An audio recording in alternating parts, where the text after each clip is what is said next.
네, 여러분, 3시간 정도 동안 잔소리 듣느라 고생 많으셨습니다. 이제 민법 시작을 제대로 한번 해보는 시간 가져보도록 할게요. 이름은 민법의 구조라고 되어 있죠. 민법이 무엇인지에 대해서 차근차근 한번 이야기를 해보도록 하겠습니다. 오늘 얘기하는 게 민법의 처음부터 끝입니다. 무슨 말이냐? 지금 구조라고 이야기가 돼 있죠. 목차를 어떻게 추출해내는 것이냐에 대한 얘기예요. 그런 다음에 그 내부, 세부 내용들 있죠. 그 세부 내용을 다 끼워 넣으면 민법이 전부 다 되는 거예요. 자, 숲을 보냐, 나무를 보냐, 이런 얘기 많이 들어보셨죠? 자, 거대한 숲을 한번 여러분들께 보여드리는 겁니다. 자, 여러분들 혹시 선배, 중개사 분들 한번 여쭤보세요. 민법이 이런 거 있는데, 자, 이런 구조를 너는 이해하고 있니? 라고 물어봤을 때 아마 거의 아주 많은 분들이 잘 모르는 부분이기도 해요. 거꾸로 얘기하면 뭘까요?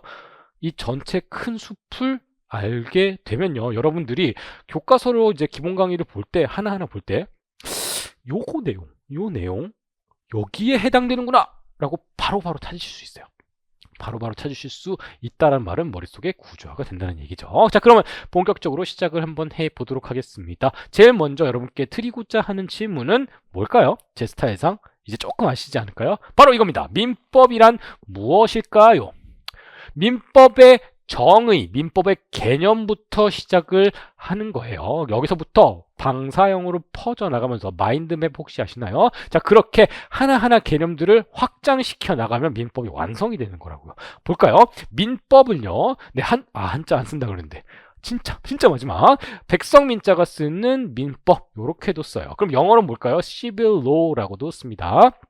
둘 다 시민의 혹은 백성의 라는 뜻이에요. 그러면 시민의 법, 백성들의 법이라요. 그러면 우리 10일이라는 단어가 있으면요. 여러분 혹시 이 10일이라는 단어가 들어간 어떤 문장이라든지 어떤 어휘 기억나시는 거 있습니까?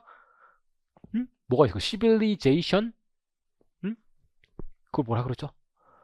문명? 게임에서 들으신 것 같은데 그게 아니면 또 그렇죠. 영화 있었잖아, 최근에. 최근은 아니고 좀 지났죠. 시빌 워. 원래는 내전이란 뜻인데 영화 제목이 있었죠. 시빌 워 내용이 뭔가요? 캡틴 아메리카하고 또 아이언맨하고 서로 편먹고 잘 들으세요.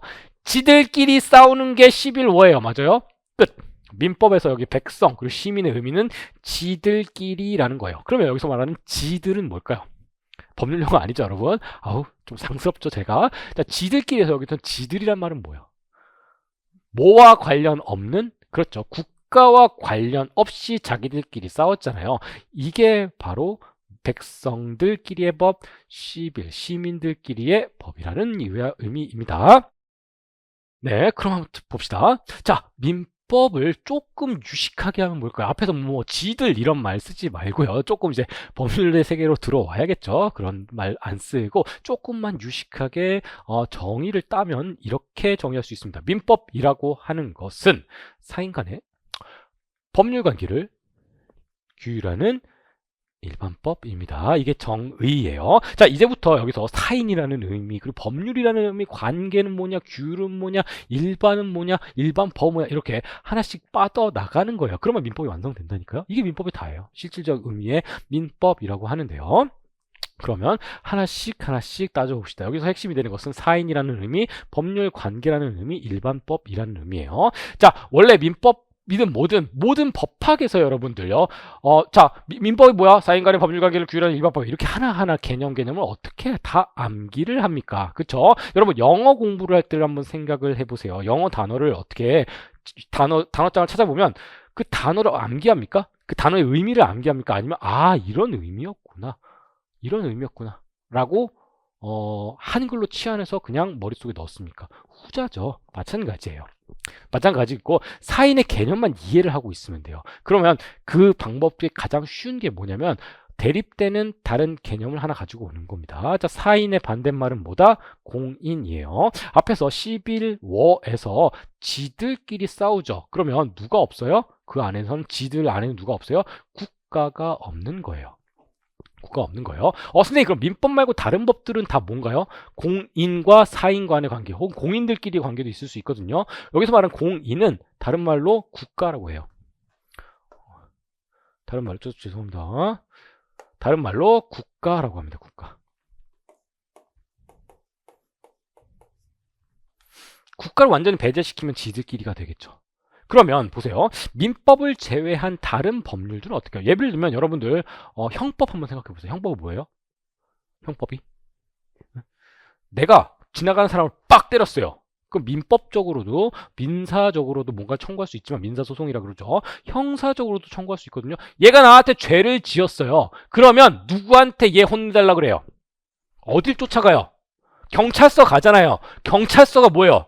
곧 국가예요. 공적 업무를 담당하잖아요. 그러니까 경찰서로 가요. 선생님, 제 순 나쁘네요. 혼내주세요. 라고 누구한테 얘기해요?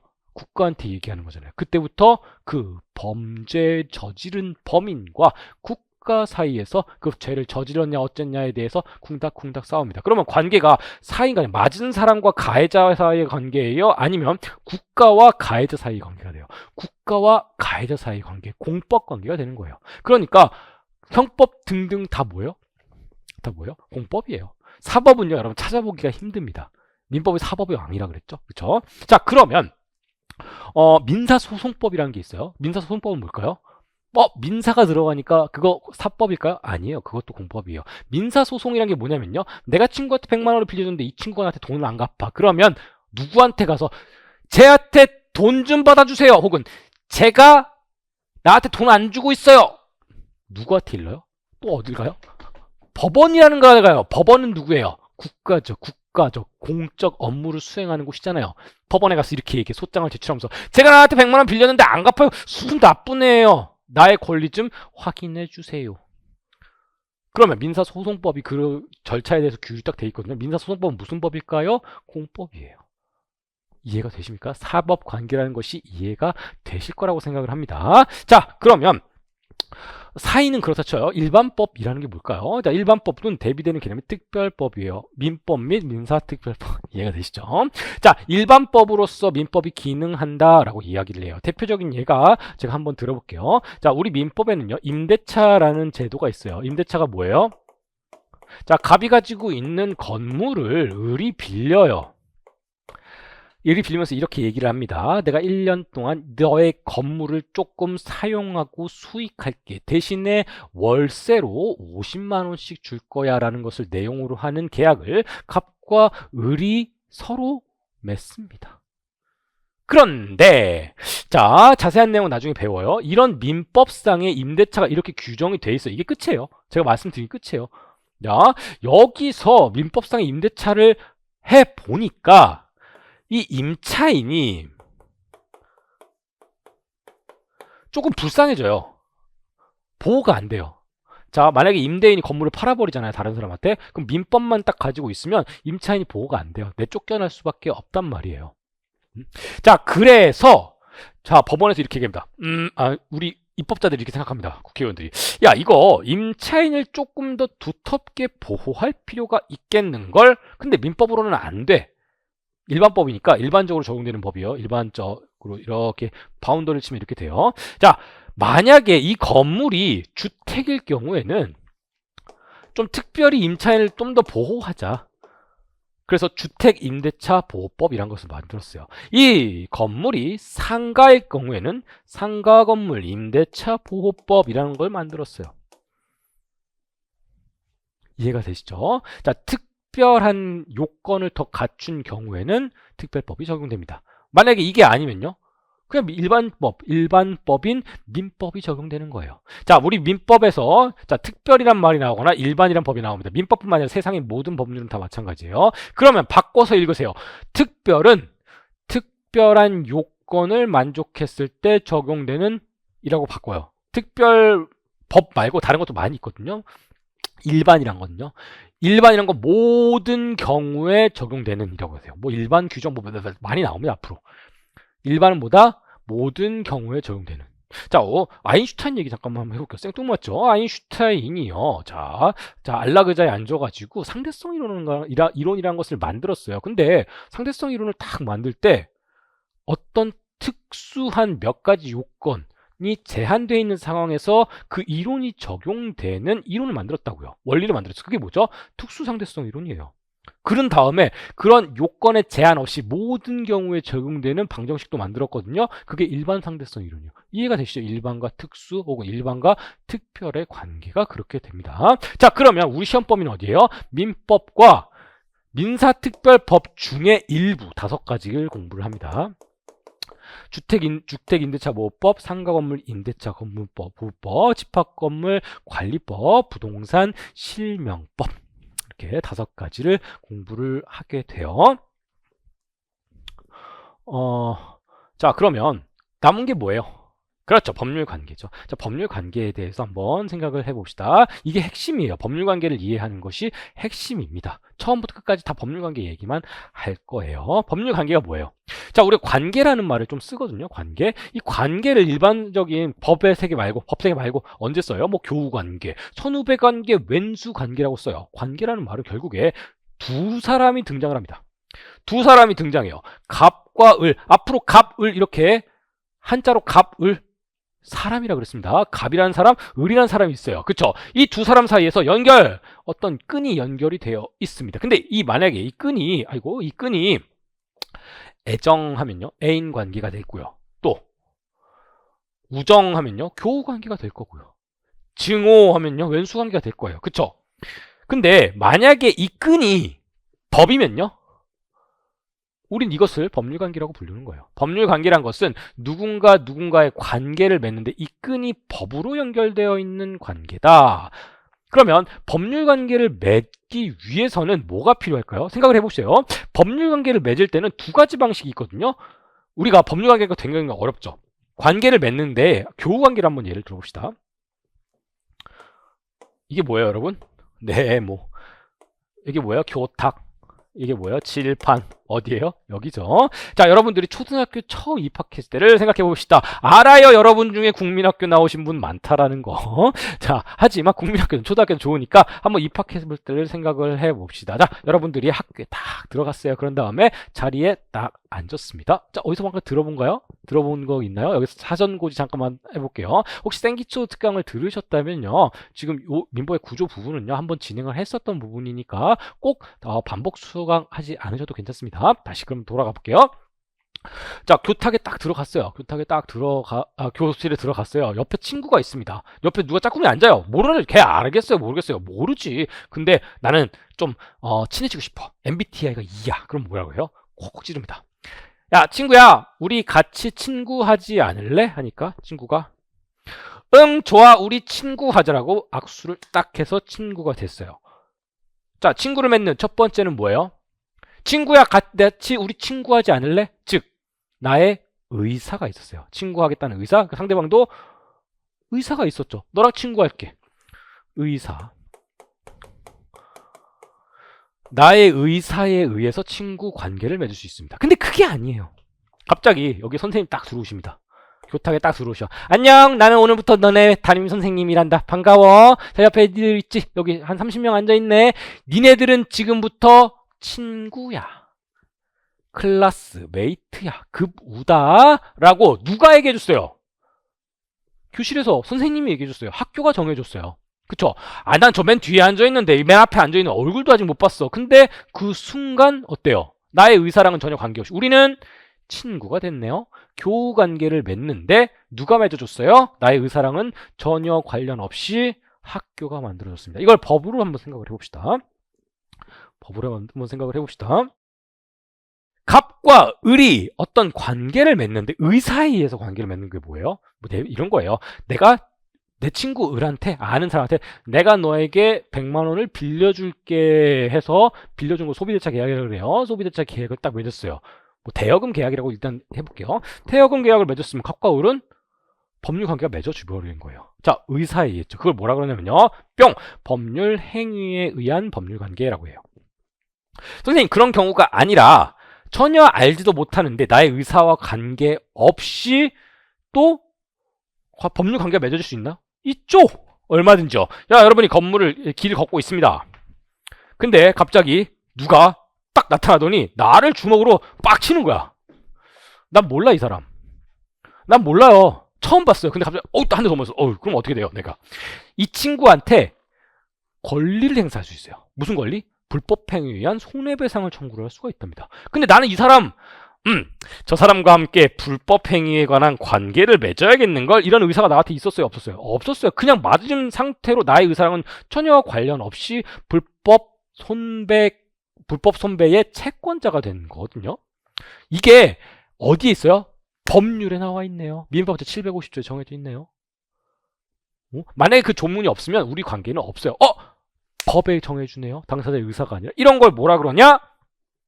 법률 규정에 의한 법률 관계라고 합니다. 즉 법률 관계라는 것은요, 법률 행위, 즉 의사에 의해서 관계를 맺을 수도 있고요, 의사가 아닌 법률의 규정에 의해서 맺을 수도 있어요. 그러면 두 개를 나누는 건 뭐예요? 의사예요. 그러면 구체적인 법률 규정은요, 되게 많아요. 민법에 여기저기 흩어져 있어요. 막 흩어져 있습니다. 그럼 법률의 규정은 뭐라고 되어 있을까요?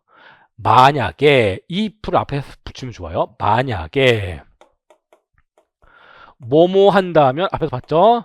뭐뭐 한다, 할 수 있다고 한다, 무슨 권리가 생긴다, 이렇게 돼 있잖아요. 법률 요건을 만족하면 이렇게 돼 있는다. 자, 이런 식으로 다 규정이 돼 있어요. 여기저기 흩어져 있습니다.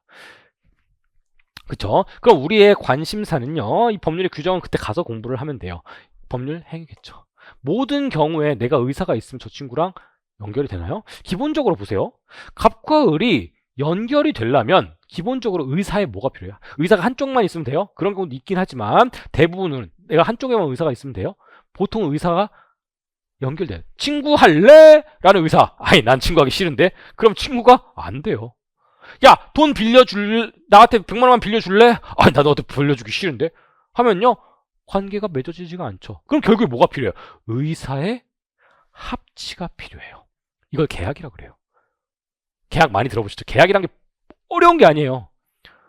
계약이란 것은요, 지들 마음대로 할 수 있어요. 어떤 내용으로도 할 수 있어요. 계약은요, 당사자 사이에 의사의 합치만 있으면 돼요. 나랑 결혼할래? 응, 좋아. 하면 그냥 합치가 됐잖아요. 혼인 계약.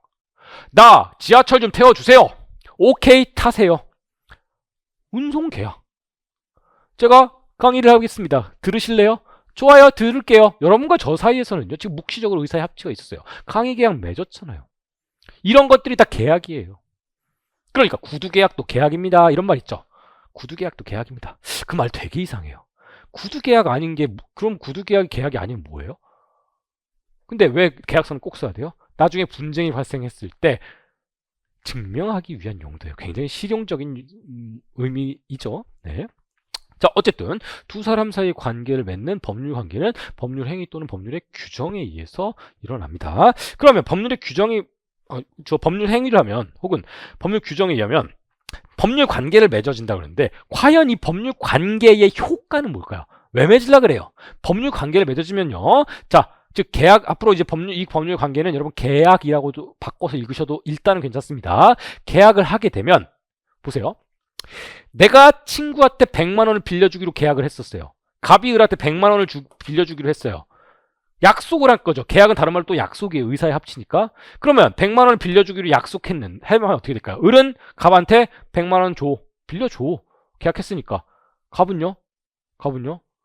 1년 뒤에 갚어. 이렇게 요구를 할 수 있죠. 계약의 내용을 그대로 따라라. 조금 어려운 말로, 자, 계약의 내용에 따른 급부의 이행을 청구할 수 있는 권리가 생겨요. 이걸 채권이라고 해요. 조금 뒤에 자세하게 얘기합니다. 어쨌든 법률 관계를 하면요, 권리가 생겨요. 근데 권리는요, 의무와 똑같아요. 동전의 양면이에요. 즉 법률 관계를 맺으면 우리 이렇게 얘기해요. 권리 변동이 발생한다. 권리 변동이란 건 뭐냐면 권리의 발생, 변경, 소멸을 의미한다. 자, 이거 여러분 지금 쓰지 마시고 요거 있죠, 요 표, 제가 이거를 가득 다 채울 거거든요. 여기를 다 채울 거거든요. 이 표를 오늘 여러분 그 책 사이나 뭐 연습장에다가 필기할 거 하나도 없어요. 다 귀로 들으시면 되는 건데요. 요것만 뭐 A4 용지, 빈 A4 용지 하나 정도에다가 그려놓읍시다. 그렇죠? 이 자세한 내용, 요게 지도예요. 지도를 왜 그려요? 여러분 삼국지를 본다고 생각해도 삼국지, 책 삼국지를 딱 보면 어떻게 돼요? 맨 앞장에 뭐 있어요? 요렇게 그려져 있죠. 이렇게 그려져 있죠. 지도 그려져 있죠. 맨 뒤에는 연표 그려져 있죠. 자, 글만 보면 뭔 소린지 몰라. 하지만 지도를 보면요. 좀 더 입체적으로 이해할 수 있잖아요. 이거 민법 지도 그리는 거예요, 지금. 저 권리 변동에 대해서는요. 민법 총칙 가면 권리 변동 첫 시간에 배우거든요. 아, 이런 의미였구나. 아, 이런 거였어. 아, 저거였어. 이렇게. 여기에 구체적으로 막 뭘 쓰려고 하지 마시고 제가 그린 요 그대로를 그대로 쓰시면 돼요. 자, 권리 변동이란 건 권리 발생, 변경, 소멸을 의미하는데, 즉 갑과 을이 매매 계약을 체결하잖아요. 갑과 을이 매매 계약을 체결하면 각각의 권리가 뭐 돼요? 발생했어요. 그럼 변경하고 소멸은 선생님 뭐예요? 자, 발생, 변경, 소멸은요, 한꺼번에 일어납니다. 예를 한번 들어드릴게요. 자, 이 관계가 갑이 가지고 있는 건물을 을에게 파는 계약을 맺었다고 칩시다. 매매 계약이라 그래요. 자, 계약을 체결하면요, 이 약속을 이행해야 되니까 갑은 을한테 뭘 주장할 수 있어요? 돈 달라고 돈 달라고 주장할 수 있어요. 을은요, 갑에게 뭘 주장할 수 있어요? 그 건물 내놓으라고, 약속 이행하라고 주장할 수 있는 뭐가 있어요? 권리가 있어요. 거꾸로 얘기하면 갑은 을한테 건물을 인도할 의무가 있고요. 을은 갑에게 돈을 지급할 의무가 있어요. 맞아요? 맞죠? 이렇게 각각의 권리 의무가 발생했어요. 그럼 변경하고 소멸은 뭐예요? 잘 봅시다. 이 집의 입장에서 봅시다. 집의 입장. 집의 입장에서. 집은 나의 주인님이 갑에서 을로 바뀌었어요. 다시. 나의 주인님이 갑에서 을로 바뀌었다고요. 즉 뭐예요? 계약을 통해서 권리가 변경됐다라고 얘기해요. 이걸. 그러면 자, 이번에는 이 집이 아니고 갑의 소유권이란 권리가 있거든요. 소유권의 입장에서 봅시다. 그러면 갑의 소유권은, 을은 갑의 소유권을 뭐예요? 갑의 소유권을 취득해요. 취득. 즉 소유권의 입장에서 보면 을은 권리를 발생했어요. 을의 권리가 발생됐어요. 갑의 권리는요, 소멸됐어요. 이해되세요? 그래서 권리 발생 이렇게 얘기 안 하고 권리 변동이라고 말씀드리는 이유는, 자, 이런 게 한 방에 일어나기 때문입니다. 아셨죠? 그래서 앞으로 뭐 소유권 발생했습니다. 제가 이렇게 얘기도 많이 하겠지만 그건 권리 변동이 권리가 변동됐다는 의미구나라고 생각하시면 돼요. 자, 그러면 보세요. 다시 한번 읽어볼게요. 법률 행위를 통해서 법률 관계가 맺어지면 권리의 변동이 일어난다. 이렇게 얘기하는 것을, 길게 얘기할 것을 앞으로 줄여서 이렇게 얘기할 겁니다. 자, 법률 행위에 의해서 권리 변동 발생. 권리 변동 생긴다. 혹은 법률 행위를 통해서 소유권이 발생했다. 소유권을 취득했다. 이렇게. 이해되시죠?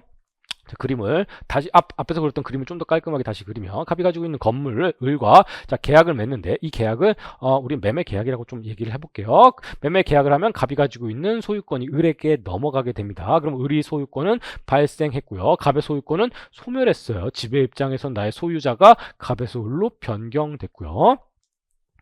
되시죠?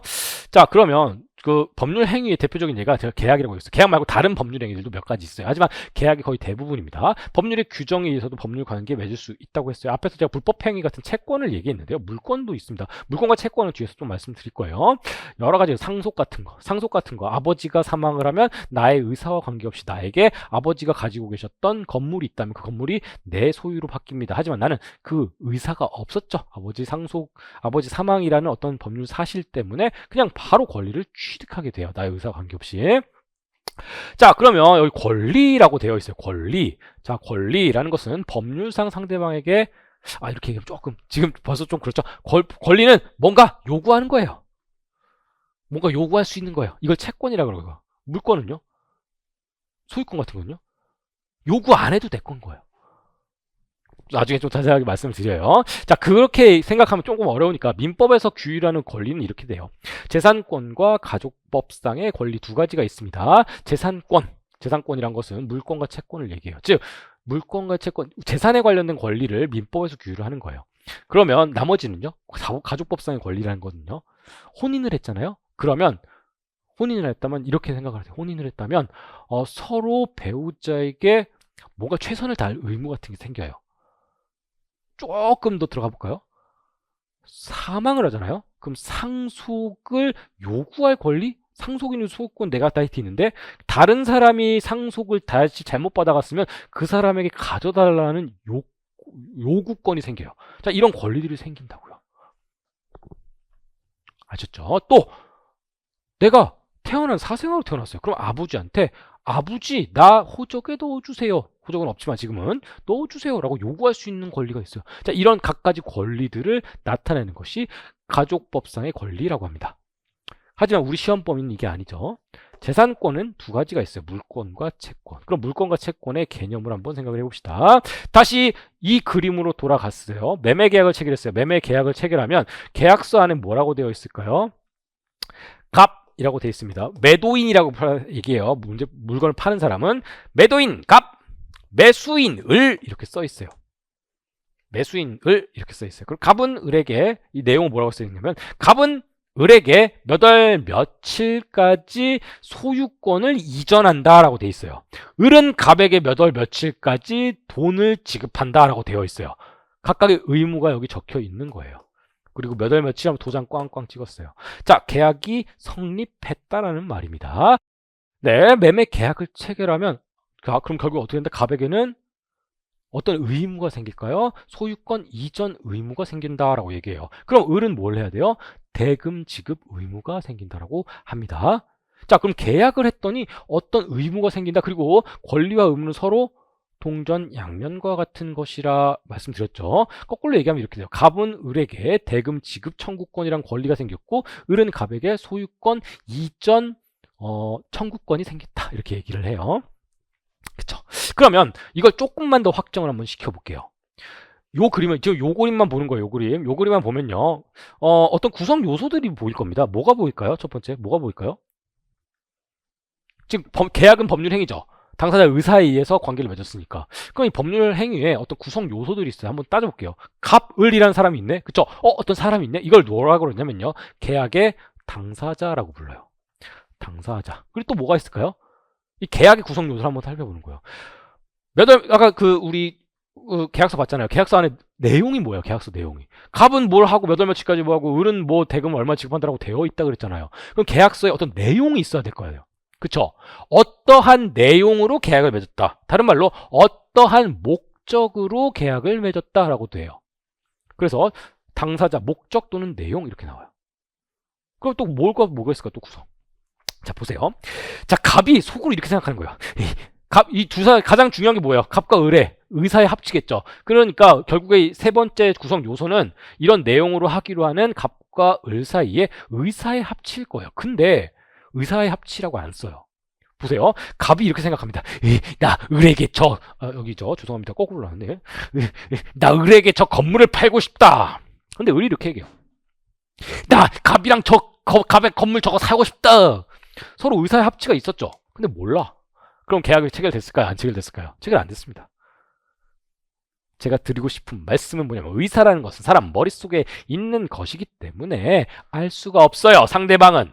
그러니까 어떻게 돼야 돼요? 그렇죠. 갑이 그 의사가 뿅 나가야 돼요. 아까도 그랬잖아요. 야, 우리 친구 할래? 라고 제가 의사를 표시했다 그래요. 의사를 표시했어요. 그럼 상대방은요? 응, 좋아.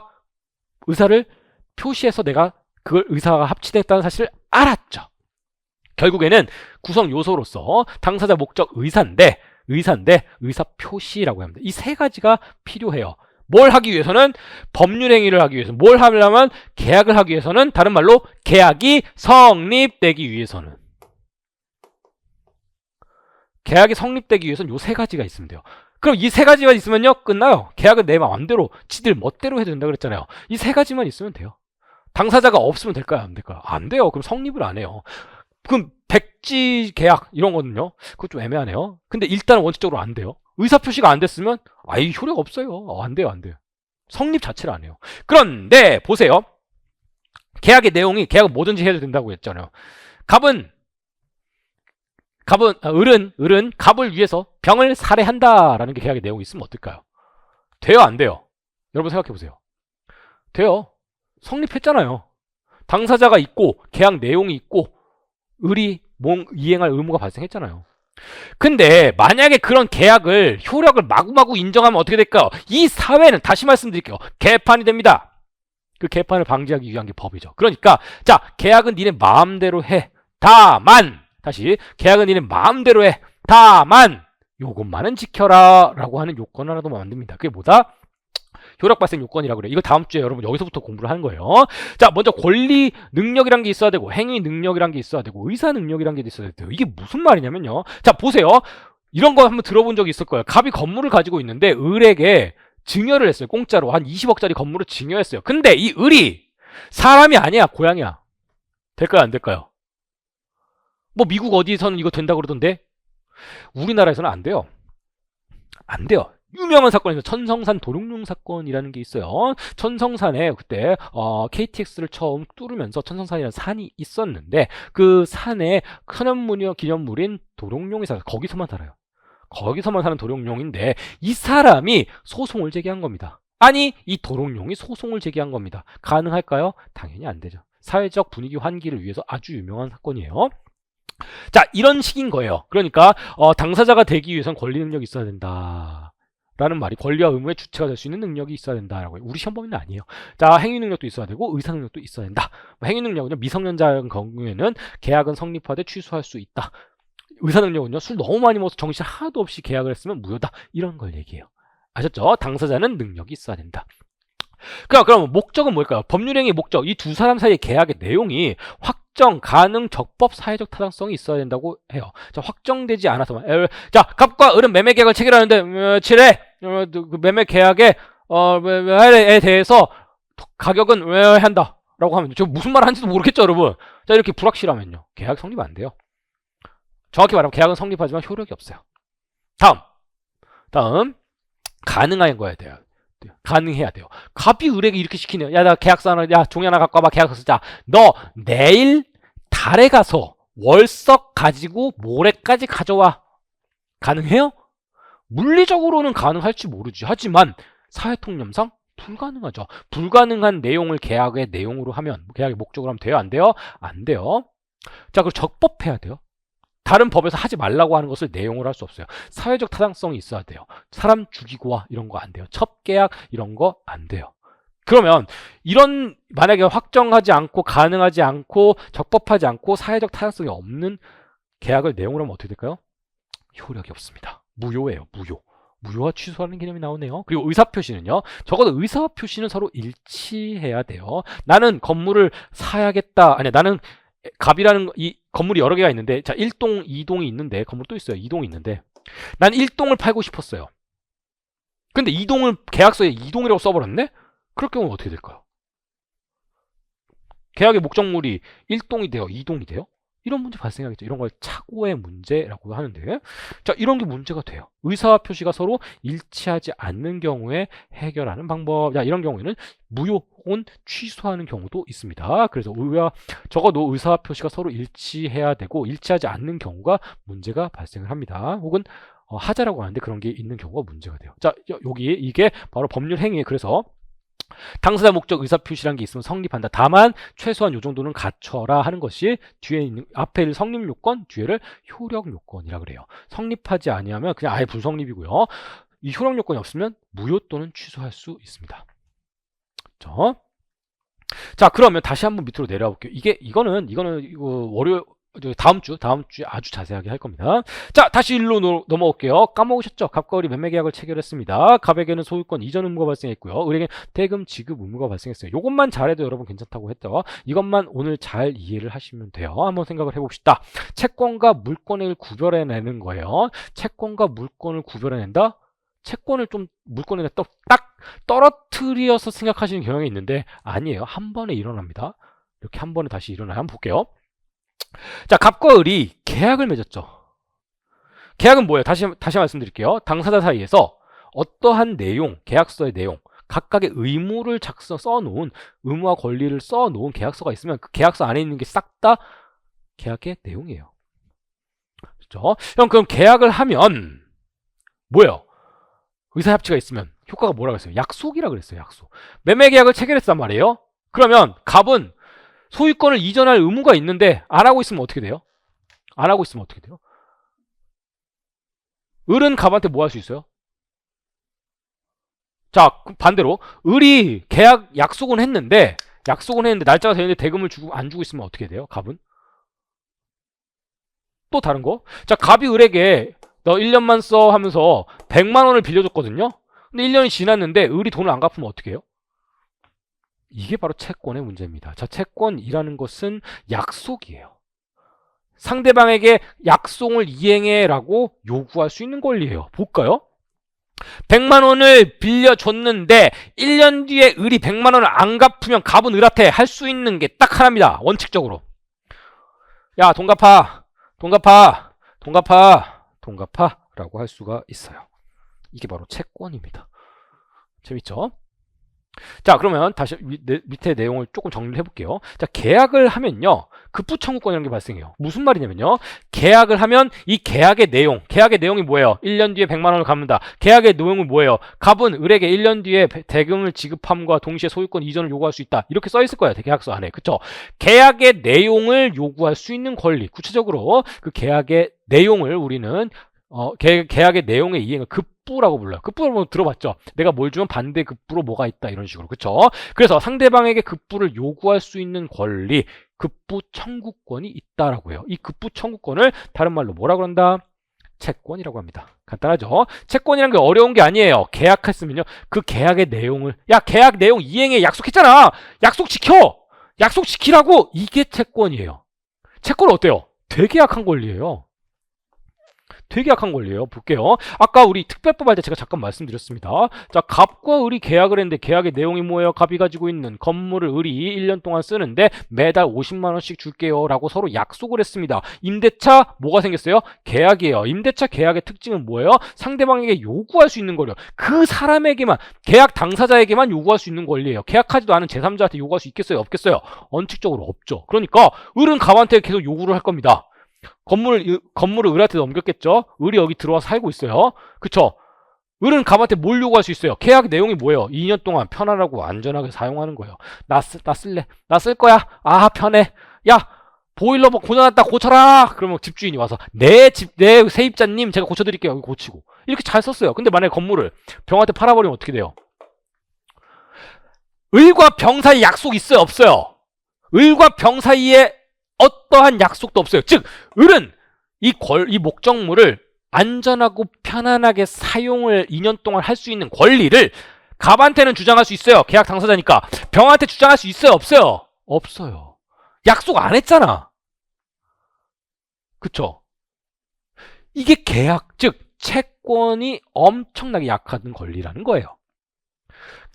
을은 자신의 채권을 갑한테는 주장할 수 있을지언정 병한테는 주장할 수가 없잖아요. 지금 한마디로 말하면 뭐예요? 병이 을한테 야, 너 나가! 발로 뻥! 하면 을은 나갔었어야 된다고. 이런 불합리가 있었다고, 예전에. 그래서 특별법이 생겼다고요. 재밌죠, 여러분? 이게 채권이에요. 다시 말할게요. 채권은 무슨 권리다? 계약의 내용을 계약 당사자에게 요구할 수 있는 권리예요. 그러면 물권은 뭘까요? 물권까지 가는 길이 조금 멀어. 한번 볼게요. 자, 계약을 하면 채권이 생긴다. 쉽죠? 근데 계약이 보시다시피 굉장히 약한 권리라고 그랬잖아요. 그러니까 뭐가 반드시 필요하겠어요? 이행이란 게 필요해요. 계약을 하면 반드시 이행이란 게 필요합니다. 다른 말로 채권은 이행의 여지를 남긴다라고 얘기해요. 자, 계약을 했으면 을은 대금 지급할 의무가 있는데 을이 대금 지급하지 않으면 갑은 을한테 대금 지급해줘, 해줘 이거밖에 못한다니까? 이해가 되시죠? 그 계약, 즉 채권은 이행의 문제를 남긴다라고 해요. 만약에 근데 이행을 해버리면 어떻게 될까요? 이행을 해버리면 권리가 변동됩니다. 이해되시죠? 여기서 말하는 권리는 채권도 권리잖아요. 그쵸? 여기서 말하는 권리를 뭐라고 한다? 물권이라고 하는 거예요. 물권이라고 하는 겁니다. 이해가 되세요? 자, 소유권. 자, 갑이 소유권을 을에게 이전을 했어요. 이전하는 절차가 있거든요. 소유권 이전 등기라는 게 있어요. 등기를 넘겨주는 거예요. 자, 등기를 넘겨주고 키도 줘야 되죠. 인도까지 했어요. 그러면 을에게 소유권이 생겨요. 그러면 을이 이때 권리가 소유권이 생겼잖아요. 갑이 계약을 이행했더니 을에게 소유권이 생겼다. 권리가 변동됐다. 그래서 이때 말하는 권리를 우리는 물권이라고 합니다. 소유권을 일단 생각하세요. 그쵸? 물론 이때 말하는 권리가 모두 물권이 되는 거 아니에요. 대표적으로 물권뿐만 아니라 채권도 있고요. 뭐 노동력 같은 것도 있어요. 대표적으로 예를 한번 들어볼게요. 갑과 을이 계약을 했는데 계약의 내용이 뭐 물건 팔고 이런 게 아니라 야, 우리 회사 와서 한 달 동안 알바해줘 라는 계약서를 썼다고 칩시다. 그러면 을이 맨날 와가지고 계약서 내용대로 일을 알바를 했어요. 그러면 이행의 내용이 뭐예요? 이행의 내용. 계약의 내용이 뭐예요? 매일 8시에 출근해서 알바하기가 내용이죠. 이행을 했으면 무슨 권리가 생겨요? 뭐 돈 될 권리 같은 게 돈 줄 권리 같은 게 생기겠죠. 돈 달라고 하는 권리, 뭐 계약의 내용을 이행하라는 그런 게 생기겠죠. 그러니까 언제나 물건은 아니잖아요. 그쵸? 언제나 물건이 되진 않지만 대부분은 물건이다. 대부분은 물건이다. 채권과 물건의 내용 이해하셨어요? 이게 다예요. 이걸 아마 많은 분들이 물고, 다시 말할게요. 채권은 뭐다? 계약의 내용을 이행하라고 요구할 수 있는 권리. 물건은요, 그런 거 없어요. 내가 소유권을 가지고 있다고 합시다. 이 리모컨을 제가 소유하고 있단 말이에요. 그러면 제가 동네 사람들 일로 와보세요. 이거 내 거네요. 이거 내 거지롱. 이거 내 거지롱 할 수는 있지만, 야, 나의 소유권 이행하세요. 이럴 필요는 없잖아요. 소유하면 그걸로 끝이에요. 이런 것을 절대권이라고 해요. 나중에 배웁니다. 채권은요, 상대권이라고 그래요. 절대권은 누구에게나 주장할 수 있는 권리. 상대권은 나의 계약한 딱 그 사람에게만 주장할 수 있는 권리라고 해요. 그쵸? 자, 그러면 여기서부터는 이제 뒤에 이제 물권법과 채권법 시간에 조금 배울 텐데, 오늘 기왕 한 김에 구조를 마무리 짓는 차원에서 물권의 종류가 뭐가 있는지 정도만 간략하게 설명을 드릴게요. 자, 물권의 종류가 뭐가 있냐면요. 자, 첫 번째, 점유권이라는 권리가 있습니다. 점유권이라는 권리. 이 점유라는 개념은요, 어떠한 물건을 사실상 지배하는 관계를 얘기해요. 즉, 내가 이거 리모컨 누구 거예요, 지금? 우리 해커스 공인 중에서 학원 거예요. 제 거 아니에요. 그쵸? 근데 이걸 지금 누가 사실상 지배하고 있어요? 누가 조작하고 만지고 하고 있어요? 제가 하고 있죠. 저는 이 물건을 점유하고 있습니다. 그러면요, 이 물건을 해커스는 점유할까요? 네, 해커스도 점유하고 있습니다. 이거를 이제 직접점, 간접점이라는 개념으로 배울 텐데요. 일단 점유라는 것은 이렇게 생각하세요. 어떤 물건을 지니고 있다. 이게 점유권이에요. 그렇죠? 그런데 이 점유라는 물건은 우리가 지금 민법 배우잖아요. 민법이란 것은 사인 간의 법률 관계라 그랬잖아요. 국가가 개입하지 않고 지들끼리 발전을 했어요. 몇 년? 수천 년? 수만 년 동안요. 그렇죠. 그러니까 이 물권도요, 역사적으로 발전하는 그 어떤 흐름이 있다고요. 그래서 제가 항상 이런 비유를 좀 드는데, 부시맨이라는 비유를 드는데, 혹시 들으셨던 분 몇 분 있죠? 있으실 거예요. 넘기셔도 되고요. 또 들으셔도 되고요. 자, 예를 한번 들어볼게요. 옛날에 부시맨이라는 드라마가 있었어요. 영화가 있었어요. 기억하시나요? 지금으로는 절대 나올 수가 없습니다. 굉장히 오리엔탈리즘에 빠지고 인종차별적이어가지고 나올 수가 없어요. 내용은 이런 거예요. 그냥 내용만 한번 들어보세요. 어떤 아프리카 초원에 어떤 그 백인 남자가 비행기 타고 훅 지나갑니다. 쭉 지나가는데 저공 비행을 하면서 콜라를 마시면서 가요. 그러다가 밖으로 콜라병을 뿅 하고 집어 던집니다. 그러면 콜라병이 밑에 폭 하고 박힌다고요. 그렇죠. 자, 요런 상황이에요. 그런데 밑에 그 세렝게티 평원을 지나던 어떤 사람이, 원주민이 그걸 발견해요. 오, 이것은 무엇이냐? 오, 콜라병. 그쵸? 근데 하늘에서 떨어졌으니까 콜라병인지는 모르고 이 콜라병이 신이 주신 선물이라고, 오 마이 프레셔스라고 해서 지니게 됩니다. 자, 여기에서 부시맨이 콜라병을 지녔다. 어때요? 다시 부시맨이 콜라병을 지녔다. 그러면 부시맨은요, 점유하게 됩니다. 그 콜라병을요. 점유권이 있다, 이렇게 얘기해요. 그렇죠? 그런데 그 콜라병을 가지고 아주 의기양양하게 자기네 집으로 딱 들어가요. 자기네 동네로 들어가면 부족이야. 그랬더니 자랑하고 싶잖아. 야, 이거 반짝반짝거리는 거, 이거 봐라. 그런데 부시맨 친구가 그 콜라병에 눈독을 들입니다. 저건 뭐야? 저 콜라병은 뭐야? 야, 쓱 하고 이걸 훔쳐와요. 그럼 부시맨 어때요? 깜짝 놀랍니다. 야, 그거 뭐야? 네가 가져가. 줘. 그랬더니 친구가 그래요. 내가 지금 이것을 점유하고 있는데, 점유가 어떻게 됐어요? 부시맨에서 이 친구에게로 넘어왔죠. 점유권이 부시맨에게서 이 친구로 넘어왔어요. 그래서 점유권이란 권리가 조금 필요합니다. 점유권이란 권리가 있으면요, 그걸 나한테 달라고 요구할 수 있거든요. 그래서 점유와 그 사실상 상태를 지키기 위해서 권리가 생깁니다. 근데 이 권리도 굉장히 약할 수밖에 없어요. 그래서 부시맨이 걱정을 합니다. 내가 가면 이 친구가 또 훔쳐가면 어떡하지? 좋아! 동네 사람들한테 알리면 되겠다라는 생각을 하는 거예요. 무슨 말이냐면 동네 한복판으로 딱 갑니다. 동네 사람들, 잘 보시오. 요 반짝반짝거리는 콜라병 보여요? 이것이 바로 내가 주워온 것이오. 이것은 내 것이오. 만약에 나쁜 놈들이 이거를 훔쳐가면 그거 빨리 부시면서 다시 갖다 줘 라고 이야기 좀 해주시오 라고 어떻게 했어요? 동네 사람들한테 이야기를 합니다. 그럼 어떻게 돼요? 이 콜라병을 누가 쓱 가져가면 어떻게 돼요?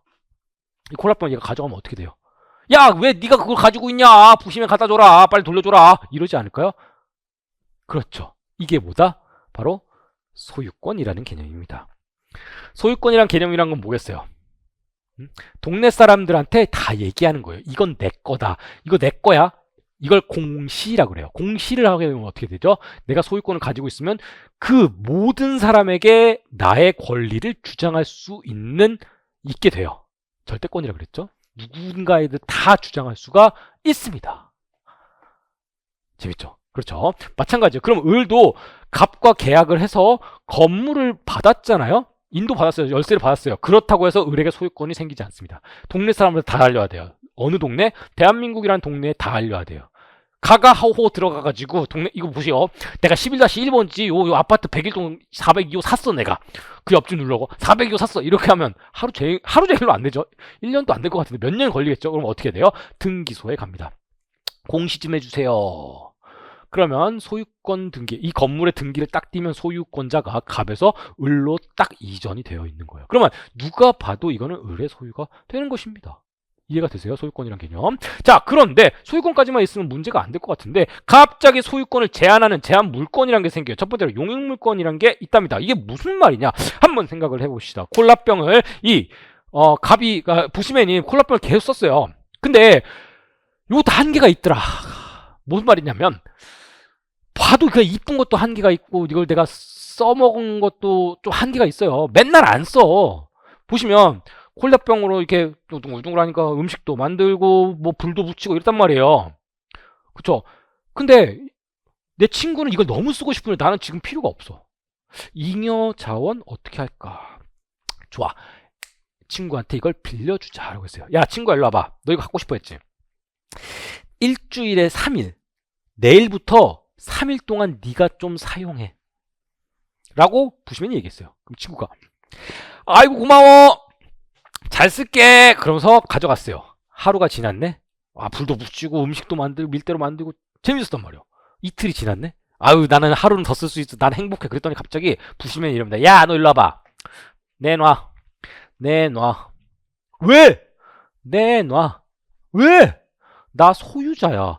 소유자는 소유권이라는 게 있어. 소유권이라는 건 가장 중요한 권리는 나의 소유물을 반환받는 권리야. 가져와.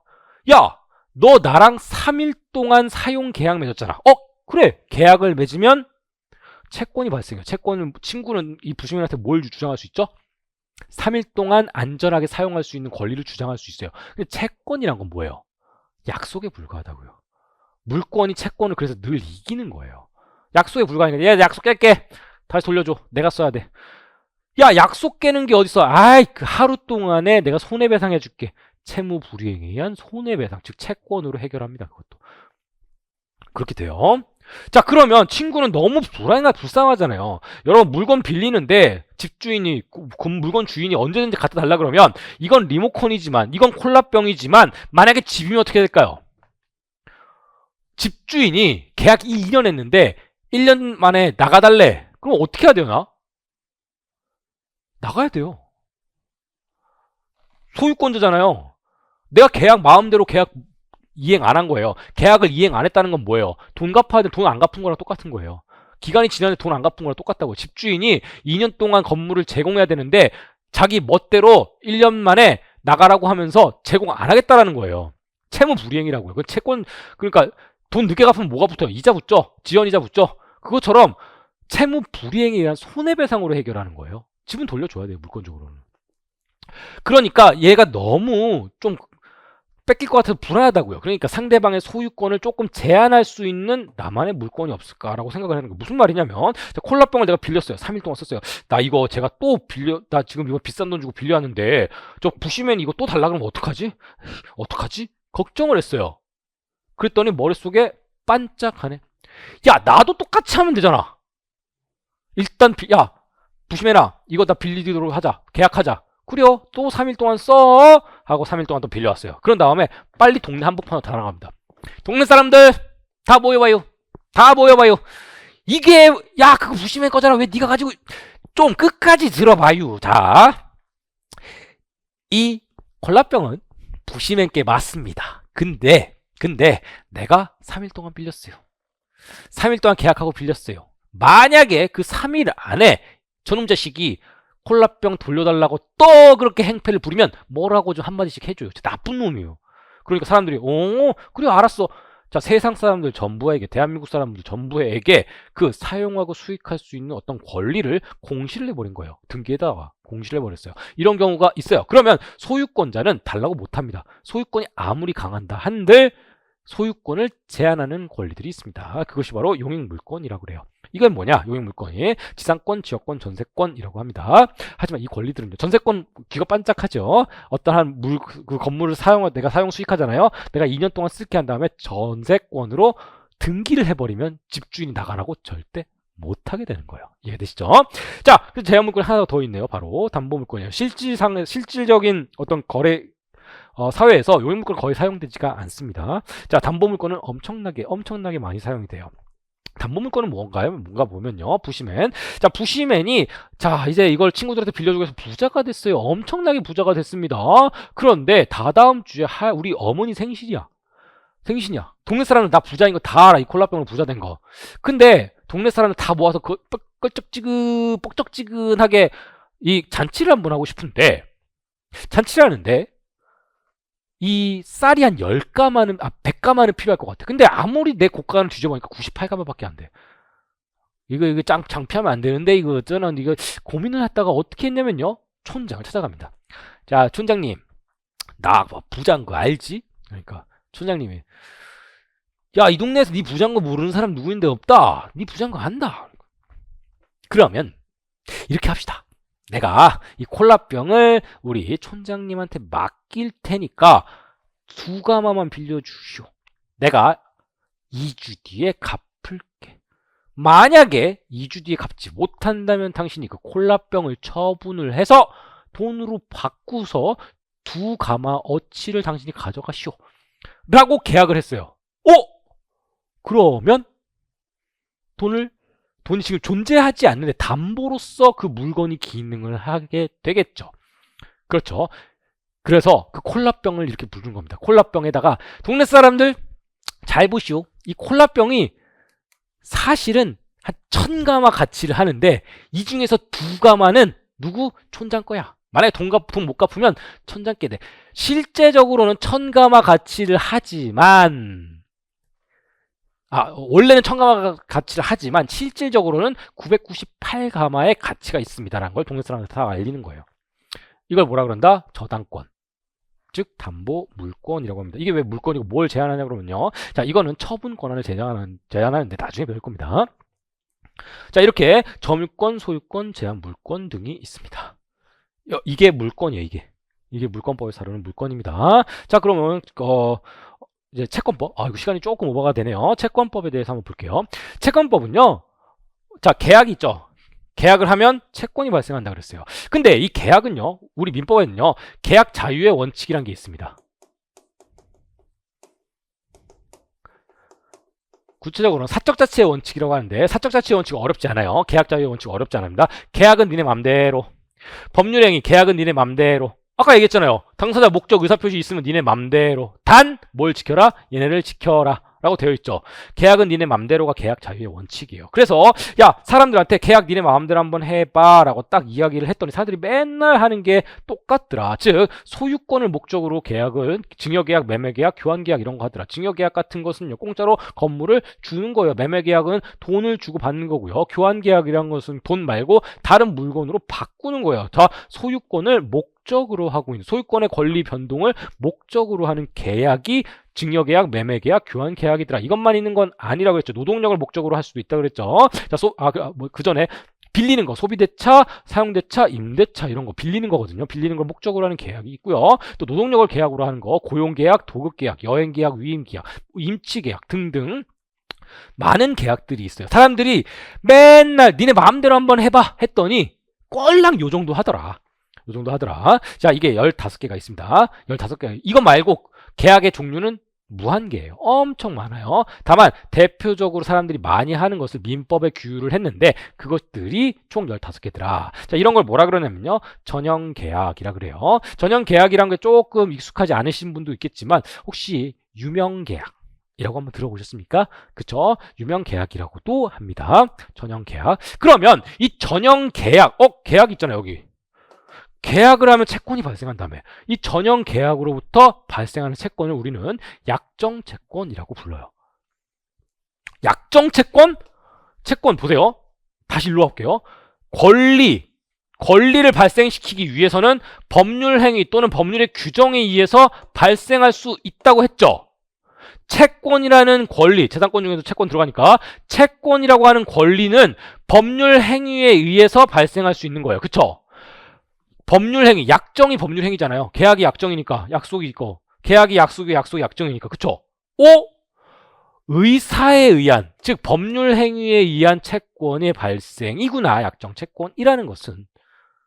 그쵸? 그럼 뭐가 있겠어요? 법률의 규정에 의한 채권도 있지 않을까? 법률의 규정에 의한 채권, 법정 채권도 있습니다.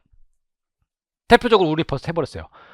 사무관리 부당이득 불법행위. 내 친구가 나를 빡 내 친구가 지나가던 사람이 나를 빡 때렸으면 나는요, 채권이 발생해요. 불법행위에 의한 손해배상 청구권이라는 채권이 발생합니다. 자, 여기까지가 채권 강론에 해당합니다. 자, 그러면 이걸 굳이 왜 그랬나 봅시다. 이게 민법 다예요. 물론 채권 총론에 해당하는 부분은 좀 빠져 있는데 아예 우리 시험 범위가 아니어가지고 제가 좀 과감하게 제외를 했습니다. 자, 민법 이제 이것들 하나하나 전부 다 법률에 규정해야 돼요. 법률에 규정한다는 말은 뭐예요? 당사자가 뭐냐, 당사자의 권리 능력, 행위 능력, 의사 능력 뭐냐, 법률의 목적은 확정 가능, 적법 사회적 타당성 있어야 되고 자, 이것들이 전부 다 민법에 규정이 되어 있어야 한다라는 말이에요. 그렇죠? 그런데 그걸 좀 체계적으로 나눠보고 우리 입법자들이 좀 나눠봤습니다. 자, 민법 중에서 사인 간의 법률 관계를 규율하는 일반법에 해당하는 공통적인 것들을 쏙 뽑아냈어요. 재산권에서의 공통, 가족법에서의 공통된 것을 쏙 뽑았어요. 그런데 이거 두 개는 워낙 이질적인 거기 때문에 재산권의 중심으로 해서 채권과 물권의 공통적인 것을 다시 쏙 뽑아서 민법 앞에다 갖다 놨습니다. 그게 뭐다? 민법 총칙이에요. 보세요. 그런데 민법 총칙이라고 민법에 공통된 부분을 뽑아냈어요. 뽑아낸 게 뭔가 한번 살펴봅시다. 사인 간의 법률, 다른 말로 사법관계를 규율하는 게 일반법이래요. 민법은요. 그럼 법률 관계래요. 법률 관계 중에서 어느 경우에도, 모든 경우에도 그냥 공통적인 부분이 뭘까요? 법률의 규정은요, 각각의 파트에 규정이 돼 있다니까요. 공통적이라는 말이 안 되죠. 그러니까 법률의 행위구나. 계약이 어떻게 성립하는지 이게 민법 총칙에 들어가 있습니다. 볼까요? 그럼 민법 총칙은 어디? 이게 민법 총칙이에요. 법률 행위가 민법 총칙입니다. 그런데 법률행위 민법 총칙이니까 당사자 들어가고요, 목적 들어가고 의사표시가 들어가요. 이렇게 나와요. 그런데 당사자를 조금 확장시켜 봅시다. 세상은 점점 복잡 다단해지기 때문에 갑이 직접 일을 할 필요가 없어요. 그래서 여기에 플러스 뭐가 들어가냐면 대리라는 애가 들어가요. 법률행위의 목적을 조금 확장해 봅시다. 목적을 확장하면요, 어떤 계약서 안에 몇 월 며칠까지 혹은 네가 시험에 합격하면 자동차를 줄게처럼 앞에 뭐가 붙는 경우가 있어요. 그쵸? 그래서 이걸 기한, 이라고 그래요. 조건 또는 기한, 부관이라고도 부르는 것들이 또 나와요. 그리고 제가 당사자 어쩌고저쩌고 권리능력, 행위능력, 의사능력 있어야 되는데 만약에 권리능력이 없거나 확정 가능 못하면 뭐라 그랬어요? 무효 또는 취소할 수 있다 그랬죠. 그럼 무효 취소가 뭔지는 알아야 되지 않을까요? 무효 취소. 여기까지가 시험범위, 민법 총칙입니다. 다만 당사자 파트는요, 우리 시험 범위가 아니에요. 이게 시험 범위, 민법 총칙에는 규정이 되어 있는데 이거는 시험 범위가 아니에요. 그리고 발생, 변경, 소멸에서 소멸 공부해야겠죠. 권리의 소멸에서 공통적인 소멸 요소로 소멸시효라는 것이 있는데 우리 시험 범위가 아니에요. 근데 언급은 돼서 저는 소멸시효 간략하게 강의를 합니다. 네, 이 정도. 여기가 민법 총칙이에요. 그럼 여기는요, 물권법이고요. 여기는요, 채권 강론이에요. 그런데 채권 강론은 우리 시험 범위가 아니에요. 이 중에서 채권이죠. 법정 채권이에요. 법정 채권은 우리 시험 범위가 아니고요. 이건 계약이라며요.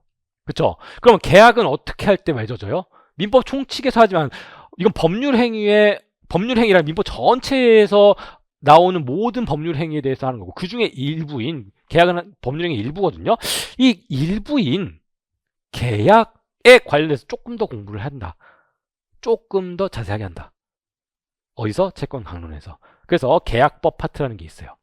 계약법. 그래서 계약법이라는 것을 따로 공부합니다. 채권법이 엄청 두껍거든요. 그 중에서 아주 얇은 파트가 계약법이에요. 우리 시험법은요, 이 계약법에서만 나옵니다. 여기가 계약법이에요. 이것도 다 안 나와요, 근데. 요게 다 계약법에 들어가는 건데, 이거 안 나오고요. 증여, 매매, 임대차. 이거 죄송합니다. 매매, 교환, 임대차. 요 세 개만 시험 범위에 나옵니다. 여기까지가 우리 시험 범위예요. 그리고 계약을 만약에 발생시키려면 의사와 합치 이렇게 계약이 발생 나와야 되고요. 또 그럼 의사의 합치를 어떻게 일어나냐? 청약과 승낙이라고 하거든요. 거기에서 나오고요. 또 계약을 소멸시키려면 어떻게 될까요? 해제라는 걸 하거든요. 해제. 계약을 소멸시키기 위해서는 자 그리고 계약 강론으로서 매매, 교환, 임대차 여기까지가 우리 시험 범위다. 플러스 특별법까지 하면 우리 시험 범위를 전부 다 하게 됩니다. 자, 지도 잘 그리셨나요? 지도 잘 그리셨나요? 네, 이제부터 하나씩 다 볼 거예요.